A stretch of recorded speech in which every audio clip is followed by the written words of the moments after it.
Então vamos lá, galera, estamos aqui por mais uma aula de geografia para a galera do nono ano aí da Escola Carlos Murto, ok? No mais, preste bastante atenção.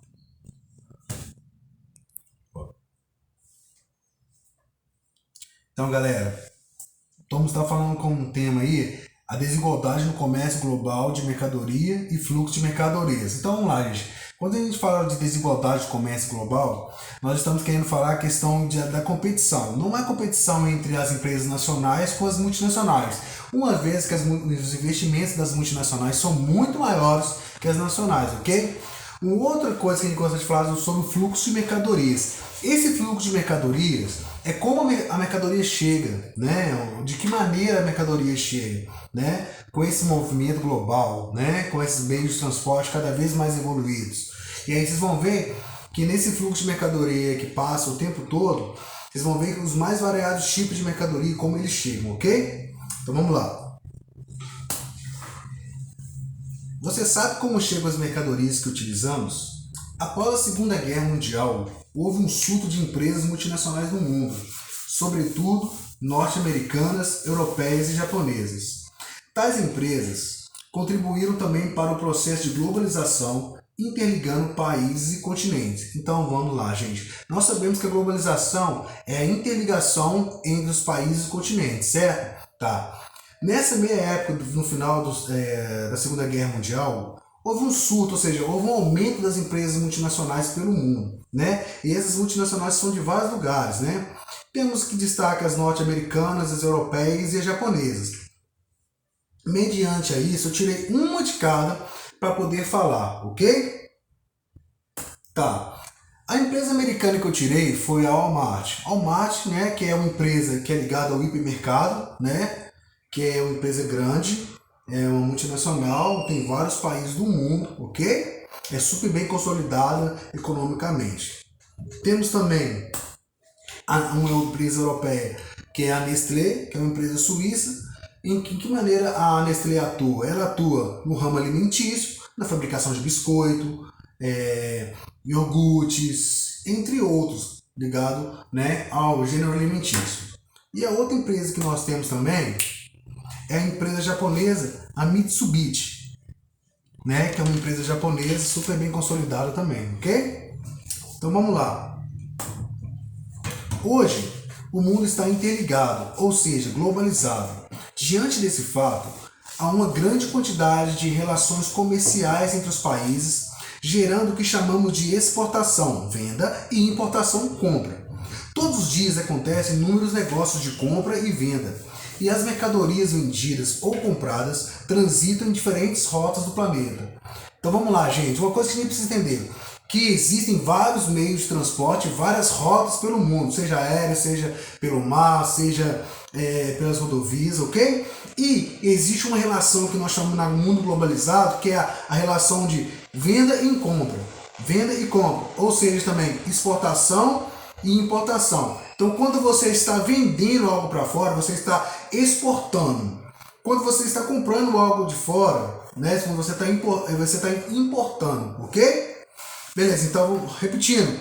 Quando você está vendendo, exportação. Quando você está comprando, importação, ok? Tá. O incremento no comércio ocorreu em razão de dois fatores.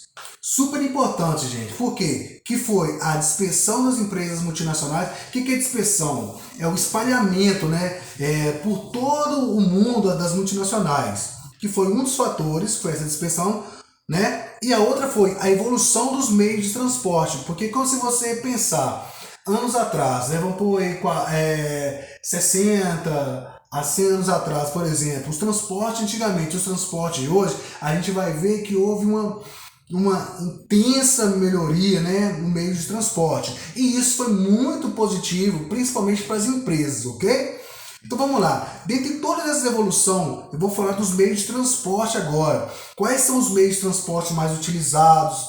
Quais são aqueles meios de transporte que é mais economicamente mais viável? Qual que é o mais rápido, ok? Então vamos lá então.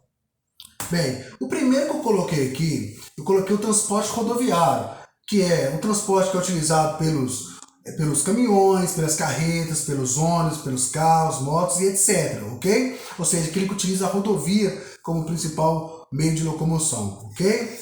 Tá. Temos aí depois aí o ferroviário, aquele que utiliza a linha férrea, né? Os trens, né? Que passam em vários partes do mundo tem, ok? Bem, o transporte super importante também que a gente vai estar falando aqui é o transporte hidroviário, que é o transporte feito pela água. Hidro significa água, certo? O transporte hidroviário, no caso aqui, é aquele que comporta os rios e lagos. Porque vocês vão ver que lá na frente nós temos o marítimo também, que eu vou explicar, ok? Tá, então repetindo então, o hidroviário é aqueles rios e lagos, ok? Temos também o transporte aeroviário, né? Que é, no caso, os aviões, os helicópteros, ok? E principalmente o marítimo. Por que eu falei principalmente o marítimo? Porque o marítimo, ele tem, que é o mar aberto, né? Ele é utilizado no mar. Por isso que eu te falei a questão, porque marítimo usa o mar aberto. Qual que é a diferença do marítimo para os outros? A diferença é que o marítimo ele consegue comportar uma quantidade de mercadoria muito, mas muito maior do que todos os outros, ok? Só para você ter uma ideia, o navio cargueiro ele pode carregar mais de 100 mil toneladas, dependendo dele. Você vê a quantidade, e os outros não chegam nem perto de 100 mil toneladas, ok? Vamos lá então. Ambos favorecem a maior mobilidade de matéria-prima e de produtos. Exemplo, bens de consumo, gêneros agrícolas, recursos minerais, entre muitos outros, em toda a face da Terra, ok? Professor, mas tem como transportar minerais? Recursos minerais tem. Por exemplo, o Brasil exporta, por exemplo, para a China, minerais, né? Minério de ferro. É um exemplo, ok? O fluxo de mercadoria em âmbito internacional ocorre majoritariamente por meio de transporte marítimo e que movimenta cerca de 75% do volume de cargas no mundo. Esse meio de transporte tem seu uso difundido no processo de exportação e importação, pelo fato de o mesmo possuir uma elevada capacidade de carga que nenhum outro tem, além do baixo custo por tonelada transportadas. Em média, um navio cargueiro pode transportar cerca de 100 mil toneladas. Então vamos lá, gente. Como eu havia falado, de todos esses transportes que tem no mundo, 75% de todo o volume de carga do mundo é feito através das cargas marítimas, certo? Isso por quê? Primeiro, pela quantidade que ele consegue transportar, né, diferente dos outros, pela quantidade de peso, de transporte que ele pode, e também porque o custo-benefício é muito baixo, né, se comparado aos outros, como um avião, por exemplo. É muito baixo. Ele leva mais tempo? Leva. Mas em compensação, ele consegue levar maior quantidade. Só para vocês terem uma ideia. Se eu, por exemplo, se eu quisesse fazer uma viagem do Brasil para os Estados Unidos de avião, eu gastaria em média 12 horas. Para eu fazer isso em alto mar, eu gastaria 14 dias. Para vocês verem qual é a diferença, né, de tempo, né, que se gasta, né? Tá. Um meio de transporte que vem ganhando espaço é o aéreo. O mesmo vem contribuindo para o fluxo de mercadorias internacionais. Esse crescimento se deve principalmente pelo fato de que esse tipo de transporte é mais dinâmico, ou seja, é mais eficiente, mais rápido, sendo usado especialmente em casos em que o produto é perecível ou quando há uma urgência na entrega de um produto. Gente, o que é isso aqui? O transporte aéreo é um transporte muito importante, principalmente porque por ele ser muito ágil, muito dinâmico, muito rápido, ele consegue transportar uma mercadoria mais rápida. Vou dar um exemplo para vocês do que nós estamos vivendo, por exemplo. Aqui não está falando de uma urgência na entrega de um produto. Então vamos lá. Nós estamos vivendo em tempos de pandemia, certo? Se a gente observar isso aí, as vacinas que estão chegando no nosso país, por exemplo, estão vindo de onde? Né? Estão vindo de quê? De avião, né? Primeiro, porque essas vacinas, elas não podem ficar muito tempo, senão ela perde a validade, ela tem que ficar resfriada, né? E, por exemplo, no caso do navio cargueiro, ele levará dias e horas, aí, ou seja, acabar perdendo a validade do processo do produto, ok? Tá.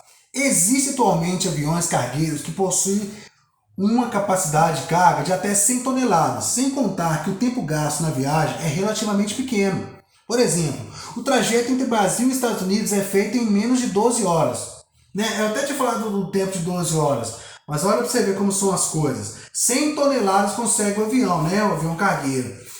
Os navios cargueiros conseguem transportar 100 mil toneladas, para você ver a diferença que é. Muita diferença, ok? Essas informações conduzem a uma reflexão de que o processo de globalização está diretamente ligado aos meios de transporte, os quais permitiram a mobilidade de mercadorias e de pessoas, ligando nações, levando informações, conforto, novidades, entre outros. Então, qual que é, gente? Na reflexão que fica sobre a questão do fluxo de mercadorias, estão intimamente ligados no processo global aos meios de transporte. Por quê? São os meios de transporte que levam essas mercadorias de uma maneira mais segura, uma maneira mais rápida e assim vai, ok? Então a reflexão da globalização está sempre intimamente ligada ao nível tecnológico dinâmico dos meios de transporte, ok? No mais, galera, gostaria que vocês ficassem com Deus, façam as atividades, entreguem os cadernos ou enviem para o e-mail do professor coordenador, ok? Não esqueçam disso, que isso é super importante para a aprovação de vocês, tá? No mais, fiquem com Deus.